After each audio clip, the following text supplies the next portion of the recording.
உயிர் வேளாண்மை யூடியூப் சேனலுக்கு உங்கள் அனைவரையும் வரவேற்கிறேன். இந்த பதிவில் இயற்கை வேளாண்மை செஞ்சு செலவு இல்லாமல் எப்படி நிலத்தை வளப்படுத்தணும், நான் என்னெல்லாம் பண்ணேன், என்னோடய நிலம் வளமாக மாறி இருக்குது, இப்போ உரமே போடாமல் விவசாயம் பண்ணுற அளவுக்கு என்னோடய நிலம் வந்திருக்கு. அப்போ அதுக்கு நான் என்னென்னலாம் பண்ணேன் அப்படின்றத ஒரு தொகுப்பாக, என்னென்ன வழிகள் அப்படின்ற தொகுப்பாக சொல்லியிருக்கேன். நீங்களும் உங்களோட நிலத்தில் இதெல்லாம் பயன்படுத்தி பாருங்கள். பயன்படுத்தி பார்த்துட்டு ரிசல்ட் என்னன்னு சொல்லிட்டு எனக்கு கமெண்ட்டில் பதிவு பண்ணுங்கள். நான் ஒன்று ஒன்றா இந்த பதிவில் அதுக்கான முழு விவரங்களையும் இதில் நான் கொடுத்துருக்கேன். சரிங்களா? முதல் விஷயம், உங்களுடைய நிலம் வளமாக மாறணும் அப்படின்னா முதல் கட்டமைப்பு வரப்புகளை உயர்த்தி மழை நீரை சேகரிக்கிறது தான். ஏன் மழை நீரை சேகரிக்கணும் அப்படின்னு பார்த்தீங்கன்னா, மழை நீரில் ஏகப்பட்ட விஷயங்கள் இருக்குது, சத்துக்கள் இருக்குது. அந்த சத்துக்கள் எல்லாம் உங்கள் நிலத்துக்கு கிடைக்கணும் அப்படின்னா முதல்ல மழை நீரை சேகரிக்கணும். சரிங்களா? மழை நீரை சேகரிக்கும் போது உங்களுக்கு வெளியிலேருந்து இடுபொருட்கள் போடுற முதல் விஷயம் தடைப்படும். சரிங்களா? அப்போ மழை நீரை நிலத்தில் வரப்பு எடுத்து சேகரிங்க. ரெண்டாவது நான் என்ன பண்ணேன் அப்படின்னா, கிழக்கு மேற்கா வரப்புகளில் கிழக்கு மேற்கு இருக்க மாதிரி போத்து வகை மரம், ஏன்னா உயர்ந்து வளரக்கூடிய பெரிய மரங்கள்லாம் சொல்லலாம், போத்து வகை மரம். போத்து வகைன்னா கிளை வெட்டி வச்சிங்கன்னா வளரும். அது மாதிரி பார்த்திங்கன்னா கிளிரிசிடியா, அகத்தி மரம் வைக்கலாம். சரிங்களா? அப்புறம் கல்யாண முருங்கை வைக்கலாம், பூவரசு மரம் வைக்கலாம், ஒதிய மரம் வைக்கலாம். சரிங்களா? முருங்கை. சரிங்களா? இதில் என்ன உங்களுக்கு பெனிஃபிட் அப்படின்னு பார்த்தீங்கன்னா, இந்த மரங்கள் கிளையை நீங்கள் வெட்டி வச்சு வளர்க்குறதுனால அது பெருசாக வளராது. இது எல்லாமே தழை சத்தை நம்ம நிலத்துக்கு கொடுக்கக்கூடிய மரங்கள். இது என்ன பண்ணிங்கன்னா, நீங்கள் கிழக்கு மேற்க வரப்புகளில் நட்டு வச்சு வளர்த்துட்டீங்க அப்படின்னா இந்த இலைகள் தானாக விழுந்தும் உங்கள் நிலத்துக்கு உரமாக மாறும். சரிங்களா? தேவைக்கேற்ப நீங்களும் என்ன பண்ணலாம், வெட்டி பசுந்தாள் உரங்களுக்கு மூடாக்காவோ பசுந்தாள் உரங்களாகவும் பயன்படுத்திக்கலாம். சரிங்களா? இரண்டாவது வழி நான் பண்ணது. மூணாவதுன்னு பார்த்தீங்கன்னா, நான் முன்னாடி ஒரே பயிர் தான் செஞ்சிட்ருப்போம். சரிங்களா? நெல் மட்டும் விதைப்போம். விதை நெல் போடுவோம், இல்லைனா நாங்கள் என்ன நேரடி விதைப்போம், இல்லைனா நடவு பண்ணுவோம். இது மட்டும்தான் நாங்கள் செய்துட்டு இருந்தது. சரிங்களா? அப்புறம் பயிர் சுழற்சி பண்ணணும் அப்படின்ற முறைக்கு வந்ததுக்கு பிறகு தான் என்ன பண்ணோம், தை மாதத்துக்கு பிறகு சம்பா போகம் முடிந்த உடனே என்ன பண்ணுவோம், எள், உளுந்து, காராமணி, கம்பு, சாமை, திணை, இந்த மாதிரி மாற்று பயிர்களுக்கு வர ஆரம்பித்தோம். இப்போ இந்த மாற்று பயிர்கள் வந்ததுனால எங்களுக்கு என்ன கிடச்சிது அப்படின்னு நான் உங்களுக்கு சொல்லணும் இல்லைங்களா? மாற்று பயிருக்கு வரும்போது நெல்லில் நீங்கள் வைக்கோல் விழுந்தால் எடுத்துகிட்டு போயிடுவீங்க. சரிங்களா? நான் ஏற்கனவே என்னோடய பதிவில் போட்டிருக்கேன், ஒரு அடி தாள் விட்டு தான் என்ன பண்ணுவோம், நெல் நம்ம அறுப்போம். அதே போல் உளுந்து நாங்கள் எடுத்தோம் அப்படின்னா, உளுந்து அடிக்கிறது நிலத்திலே போட்டு அடிப்போம், வெளியில் எடுத்துகிட்டு போய் போட்டு அடிக்க மாட்டோம். உளுந்து இந்த மாதிரி விஷயங்கள்லாம், எள்ளெல்லாம் நம்ம நிலத்திலே காய வச்சு அங்கேயே அடித்து அங்கேயே தூற்றி என்ன கழிவு இருக்கோ அது அத்தனையும் நிலத்திலே போட்டு போய்டும். சரிங்களா? இப்போ என்னென்னா, பயிர் சுழற்சி மாறும்போது ஒவ்வொரு தழையினுடைய அதனுடைய எச்சத்துக்கும் மீதி இருக்கிற பொருட்களுக்கும் ஒவ்வொரு சத்து இருக்குது. சரிங்களா? இந்த மாதிரி மாறி மாறி பயிர்கள் வரும்போதும் அதே போல் வேர்களுடைய முடிச்சு பார்த்திங்கன்னா நெல்லுக்கு ஒரு மாதிரியும் பயிர் வகை செடிகளுக்கு ஒரு மாதிரியும் மாறி மாறி இருக்கும். ஸோ இதெல்லாம் மாறி மாறி பயிர் செய்யும்போது மண்ணுக்கு இடையில் பார்த்திங்கன்னா வேர்களுடைய முடிச்சுகள் தங்கி மண்ணுக்கு காற்றோட்டம் அதிகமாகி மண் இயற்கையாக நீர் பிடிப்பை அதிகமாகிக்குது. சரிங்களா? இது ஒரு முறை. மூன்றாவதாக இது செஞ்சது. நாலாவது பார்த்திங்கன்னா, நீங்கள் வளம் அதிகமாக மாறணும் இயற்கை வேளாண்மை அப்படின்னு வந்ததுக்கப்புறம் இடுபொருட்கள் மிக மிக முக்கியமானது. சரிங்களா? இதில் என்னென்னா, நிறைய பேர் நிறைய இடுபொருட்களை புதுசு புதுசாக கண்டுபிடிச்சிக்கிட்டே இருக்காங்க. நான் ஏற்கனவே என்னுடைய யூடியூப் சேனலில் சொல்லியிருப்பேன், நம்மளுடைய பதிவில்.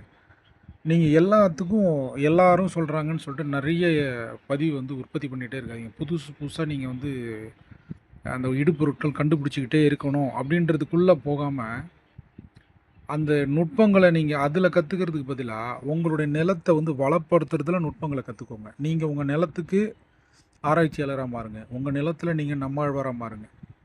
இன்னொரு தொழில்நுட்பத்தை நீங்கள் புதுசாக போய் கற்றுக்கிறத விட உங்கள் நிலத்தை ஆராய்ச்சி பண்ணி உங்கள் நிலத்துலேயே நீங்கள் கற்றுக்கிறதுக்கான வழியை மட்டும் மெயினாக பாருங்கள். நான் அதுதான் உங்களுக்கு பரிந்துரை பண்ணுறேன். அதில் நான் தேர்வு பண்ண ஒரே ஒரு உரம் அப்படின்னு பார்த்தீங்கன்னா, இயற்கை உரம்னு பார்த்தீங்கன்னா ஜீவாமிர்தம் மட்டும்தான். சரிங்களா? ஜீவாமிர்தம் மட்டும் பயன்படுத்திக்கிட்டே வரும்போது எனக்கா தோணுச்சு, முன்னோர்கள் வந்து என்ன பயன்படுத்தியிருப்பாங்கன்னு விசாரிக்கும்போது புண்ணாக்கு பயன்படுத்தணும் தான் சொன்னாங்க. அப்போ நான் என்ன பண்ணுறேன், புண்ணாக்கு மட்டும் என் கூட ஆட் பண்ணிக்கிட்டேன். இவ்வளோ தான் நான் செஞ்சிட்ருக்கேன். சரிங்களா? இதை தாண்டி நான் வந்து வேறு பல உரங்கள் இருக்குது. இன்றைக்கி வந்து மேம்படுத்தப்பட்ட தொழு உரம் வந்துருச்சு. பஞ்சகாவியால் குரு பஞ்சகாவியான்னு தயாரிக்கிறாங்க. பஞ்சாமிர்த கரைசல் மாதிரிலாம் நிறைய பழக்கரைசல், ஈயம் அது இதுன்னு ஏகப்பட்டது சொல்கிறாங்க. அதெல்லாம் வேணவே வேணாம். ஒரே ஒரு கரைசல் எடுத்துக்கோங்க. அது எளிமையாக தயாரிக்கிறது, செலவு ரொம்ப ரொம்ப கம்மின்னு பார்த்தீங்கன்னா, பெஸ்ட்டு இயற்கை உரம்னு பார்த்தீங்கன்னா ஜீவாமிர்தம் மட்டும்தான். சரிங்களா? இது என்னுடைய அனுபவத்தில் நான் முழுக்க முழுக்க நேரடியாக என்னுடைய நிலத்தை பற்றின தன்மையை நான் போட்டிருப்பேன். என்னோடது கலர் நிலம். கலர் நிலத்தில் புல் பூண்டு கூட முளைக்காத நிலத்தில் 2வது நாள் 3வது நாளே மண்புழுக்களை வர வச்சது ஜீவாமிர்தம் தான். இதை நான் கண்கூடாக பார்த்துருக்கேன். அதனால் உங்களுக்கு இந்த பதிவை நான் சொல்கிறேன். ஜீவாமிர்தத்தை மட்டுமே நீங்கள் பயன்படுத்துங்க. ஒரு உரம் அதை நீங்கள் தேர்வு செஞ்சு அதை மட்டுமே தொடர்ந்து பயன்படுத்துங்க. மண்ணை வளப்படுத்திட்டீங்கன்னா உங்கள் மண் தானாக வளர்ந்து கொடுக்கும். சரிங்களா? நாம் நிறைய உரங்களை பரிந்துரை பண்ணி நிறைய உரங்களை போடணும்னு அவசியமே இல்லை. சரிங்களா? நான் கூட வந்து புண்ணாக்கு மட்டும் இடித்து தூள் பண்ணி புண்ணாக்கு மட்டும்தான் உரமாக நான் பயன்படுத்துகிறேன். அப்போது இயற்கை இடுபொருள் மிக மிக முக்கியம். ஏதோ ஒரு இயற்கை இடுபொருள் பயன்படுத்திங்க. நான் பயன்படுத்துகிற ஜீவாமிர்தம் மட்டும்தான் பயன்படுத்துகிறேன். சரிங்களா? இதை நீங்கள் பயன்படுத்தி பாருங்கள். மண்ணுடைய வளர்ச்சி, மண்ணுடைய மாற்றம், பயிர்களுடைய வளர்ச்சி, மண்ணில் நுண்ணுயிர் பெருக்கம் எல்லாமே நீங்கள் பார்க்கலாம். சரிங்களா? இது ஒன்று 4வதாக முடிஞ்சது. 5வது, நிலத்தின் மேல் பரப்பில் மண்புழுக்கள்னு சொன்னோம் இல்லைங்களா? அந்த மண்புழுக்கள் வர்றதுக்கு மேலே வந்து பாக்டீரியா உற்பத்தி ஆகணும். அது வர்றதுக்கு, அதை ஈர்க்கிறதுக்கான விஷயங்கள் வரணும் இல்லைங்களா? இப்போது இதில் உங்களுக்கு ஒரு டிப்ஸும் இதில் நான் சேர்த்து சொல்கிறேன். இப்போ வந்து உங்கள் நிலத்தில் வந்து மூடாக்கு ஏதோ பயன்படுத்துகிறீங்க. சரிங்களா? இப்போ ஒரு 30 ஆண்டுகளுக்கு முன்னாடி நம்ம மண்ணெல்லாம் எப்படி இருந்துச்சுன்னு பார்த்தீங்கன்னா, ஒரு காய்ந்த இலை சருகு விழுந்துச்சுன்னா அதிகபட்சம் 5 நாளில் மக்கிடும். சரிங்களா? அந்த அளவுக்கு நுண்ணுயிர்கள் மண்ணில் இருந்துச்சு. இப்போது அந்த இலைகளை கீழே விழுந்தால் 15 நாள் ஆகுது மக்கறதுக்கு. 15லேருந்து 1 மாதம் கூட ஆகுது மக்கி போகிறதுக்கு. அப்போது நுண்ணுயிரிகள் மண்ணில் இல்லை. மிக முக்கியமான விஷயம். சரிங்களா? இப்போ இந்த மாதிரி விழுற இலைகளை சீக்கிரமாக மக்க வைக்கிறதுக்கு என்ன பண்ணலாம்? என் நிலத்தில் குப்பை அதிகமாக இருக்குது, நான் நிறைய குப்பை போட்டிருக்கேன், அது மக்கி ஈஸியாக வந்து மண்ணோட சேர்ந்து உரமாக மாறணும் அப்படின்னா என்ன பண்ணணும் அப்படின்னு பார்த்தீங்கன்னா, ஜீவாமிர்த கரைசலை தண்ணீரோடு சேர்த்து பாசனம் பண்ணலாம். முதல் விஷயம். சரிங்களா? அப்படி இல்லைன்னா கனஜீவாமிர்தத்தை குப்பைகள் மேலே தூவி விடலாம். அப்படியும் இல்லைன்னா ஜீவாமிர்தத்தை தண்ணீரில் கலந்து மேலே ஸ்ப்ரே பண்ணலாம்.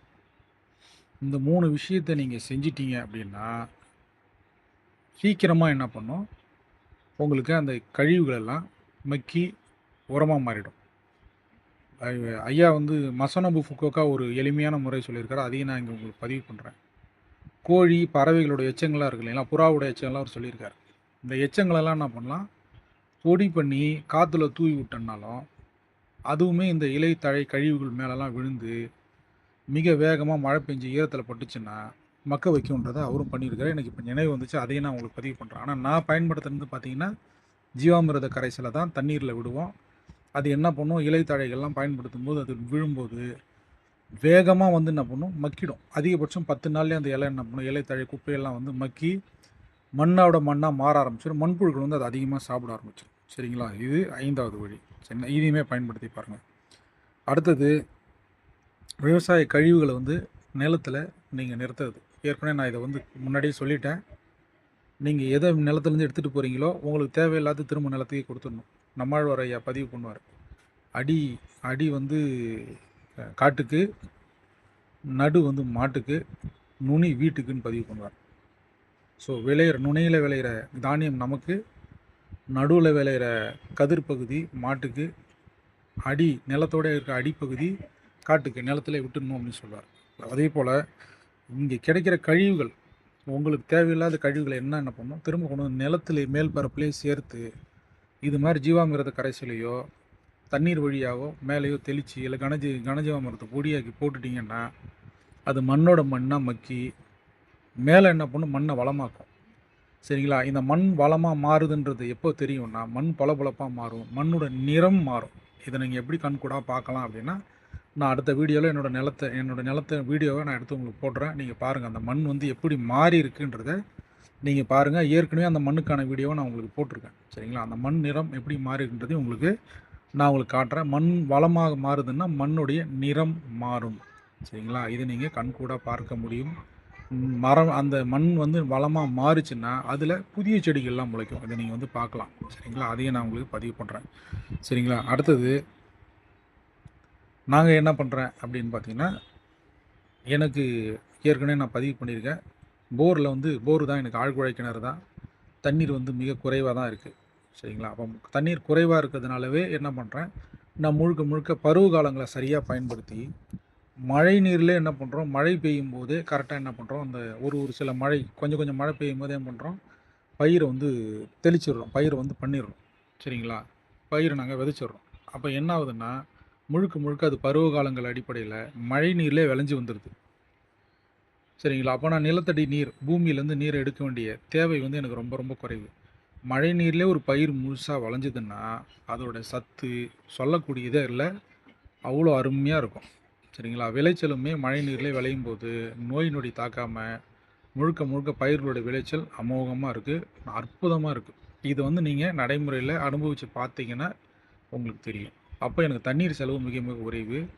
குறைவான நீர்லேயே என்ன பண்ணிடுறோம், பயிரும் செஞ்சிடறோம். மழை நீர்லேயே முழுக்க முழுக்க செய்கிறோம். அதுவும் இயற்கை விதமாக செய்கிறோம். இதில் பலதரப்பட்ட நன்மைகள் இருக்குது. சரிங்களா? அடுத்ததாக பார்த்தீங்கன்னா, நம்ம தேர்வு செய்கிறது பாரம்பரிய ரக விதைகளாக இருந்தால் மிக மிக நல்லது. என்ன காரணம்னா, ஒரே காரணம் தான். ஒரு விவசாயி வந்து இன்றைக்கி தோல்வி அடைகிறாருன்னா அதுக்கு முக்கியமான காரணம் உரங்களை அதிகமாக வாங்குறாரு. சரிங்களா? இந்த உரமே நீங்கள் வந்து அதிகம் போடாமல் இருக்கணும் அப்படின்னு முடிவு பண்ணிங்கன்னா, பாரம்பரிய ரக விதைகளை நீங்கள் தேர்வு செய்யுங்க. இந்த பாரம்பரிய ரக விதைகளை நீங்கள் தேர்வு செஞ்சு விவசாயம் பண்ணீங்க அப்படின்னா நிச்சயமாக உங்களுக்கு வெற்றி தான் கிடைக்கும். ஏன்னா அதில் நோய் தாக்கம் வராது. முதல் விஷயம் நோய் தாக்கம் வராது. இரண்டாவது, நீங்கள் இயற்கை இடுபொருளை மட்டும்தான் அதுக்கு பயன்படுத்த முடியும். பயன்படுத்தினா என்ன ஆகும்னா, அந்த தாவரத்தினுடைய இயல்பு தன்மையிலிருந்து அது மாறுபடாமல் இயற்கையிலேருந்து சத்துக்கள் உற்பத்தி பண்ணி பார்க்கும். சரிங்களா? நீங்கள் என்ன பண்ணுறீங்க, ரசாயன உரத்தை கொண்டு போய் போடுறீங்க. யூரியா வேணும்னா யூரியா போடுறீங்க, பொட்டாஷ் வேணும்னா பொட்டாஷ் போடுறீங்க, கதிர் வைக்கணுன்னா அமோனியா போடுறீங்க.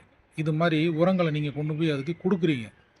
ஆனால் இயற்கை இடுபொருளில் இயற்கையான பாரம்பரிய விதைகளை நீங்கள் பண்ணும்போது, இயற்கை இடுபொருளை கொடுக்கும்போது என்ன ஆகும்னா, தாவரங்களும் தனக்கு தேவையான சத்தை வளிமண்டலத்திலிருந்தும் எடுக்க ஆரம்பிக்கும். பயிர்களுடைய இயல்பு நிலைக்கு போகும். அப்போ பாரம்பரிய ரக விதைகளை நீங்கள் பண்ணீங்க அப்படின்னா முழுக்க முழுக்க என்ன ஆகும், உங்களுக்கு நோய் தாக்காமல், நோயினுடைய பிரச்சனைகள் இல்லாமல் முழுக்க முழுக்க உங்களுக்கு வருமானம் மட்டுமே அந்த நிலம் வந்து எடுத்து கொடுக்கும். சரிங்களா? ஸோ இந்த வழிகள் எல்லாம் தான் நான் என்ன பண்ணியிருக்கேன், என்னோடய விவசாயத்தை வெற்றிகரமாக மாற்றுறதுக்கும் மண்ணை வளப்படுத்துறதுக்கும் இயற்கையான முறையில் மண்ணை வளப்படுத்துறதுக்கும் நான் இதுதான் செஞ்சுருக்கேன். இதில் ஏதாவது செலவு அப்படின்னு ஏதாவது இருக்கான்னு நீங்கள் பார்த்தீங்கன்னா செலவே கிடையாதுங்க. நான் பண்ணதுன்னு பார்த்தீங்கன்னா செலவே நான் எதுவும் பண்ணுறதில்லைங்க. என்ன செலவு பண்ணாமலே தான் இப்போதை வரைக்கும் என்னோடய நிலத்தை வளப்படுத்திகிட்டு இருக்கேன். சரிங்களா? இதை நீங்கள் இதில் குறைஞ்சது ஒரு 4 முறையை நீங்கள் தேர்வு செஞ்சீங்க, இல்லை 3 முறையை கூட நீங்கள் தேர்வு செஞ்சு தொடர்ந்து சுழற்சி முறையில் ஒவ்வொரு பயிர் விவசாயம் நீங்கள் செய்யும் போதும் என்ன பயிராக இருந்தாலும் இதில் ஒரு 3 முறையை மட்டுமாவது நீங்கள் தேர்வு செஞ்சு தொடர்ந்து இதை பயன்படுத்தி பாருங்கள். பயன்படுத்தி பார்த்தீங்கன்னா குறைந்த கால அளவில் இதனுடைய முக்கிய நோக்கமே இந்த பதிவை நான் போடுறதுக்கான காரணம் அதுதான். குறைந்த கால அளவுக்குள்ளவே என்ன பண்ணுன்னா, 1 வருட காலம் 2 வருட காலத்துக்குள்ளேயே உங்கள் நிலம் என்ன பண்ணுன்னா முழுக்க முழுக்க வளமான நிலமாக மாறிடும். உங்களுக்கு மண்ணில் வந்து பார்த்திங்கன்னா ஈரத்தன்மை நிற்கும், நுண்ணுயிர் பெருக்கம் அதிகமாக இருக்கும், மண் பொல பொலன்னு ஆகிடும், அந்த கலர் தன்மை மண்ணில் இருக்க சேறுத்தன்மை குறைஞ்சி மண் வளமான மண் புட்டு மாதிரி மாற ஆரம்பிக்கும். என்ன பயிர் செஞ்சாலும் பயிர் வந்து பார்த்திங்கன்னா நல்லா வளமாக இருக்கும். உரத்தினோட தேவை படிப்படியாக குறைஞ்சிக்கிட்டே வரும். மண்புழுக்கள் நிறைய வரும். எவ்வளோ வெயில் அடித்தாலும் உங்கள் நிலத்தில் வந்து பார்த்திங்கன்னா ஈரப்பதம் காப்பாற்றப்படும். இது முக்கியமான விஷயம். உங்கள் மண் வளமான மண்ணாக இருந்துச்சுன்னா கொஞ்சம் தோண்டினா கூட மேலே ஈரம் இருக்கும். சரிங்களா? இது எல்லாம் நான் என்னோடய நிலத்தில் பார்த்துட்ருக்கேன். அடுத்தடுத்த பதிவுகளை இதெல்லாம் உங்களுக்கு நான் ஒரு விஷயமாக கொண்டு வந்து நேரடியாக நிலத்தில் காட்டுறேன். அதை நீங்கள் பார்க்கலாம். சரிங்களா? நம்ம சேனலில் இருக்க இந்த பதிவு வந்து எல்லாருக்குமானது. செலவு இல்லாமல் நிலத்தை எப்படி வளப்படுத்தணும்னு கொடுத்துருக்கோம். நான் நேரடியாக செய்த அனுபவங்களும் உங்களுக்கு கொடுத்துருக்கேன். இதை எல்லாருக்கும் கொண்டு போய் சேர்க்க வேண்டியது ஒவ்வொரு பார்வையாளர்களுக்கு கடமை. நீங்கள் கொண்டு போய் இதை சேருங்க. எல்லோரும் பயன்படட்டும். சேனல் புதுசாக பார்க்குறவங்க சப்ஸ்கிரைப் பண்ணிக்கிட்டு பாருங்கள். அடுத்தடுத்த வீடியோக்களை நான் உங்களுக்கு நேரடி பதிவுகளை போடுறேன். நன்றி.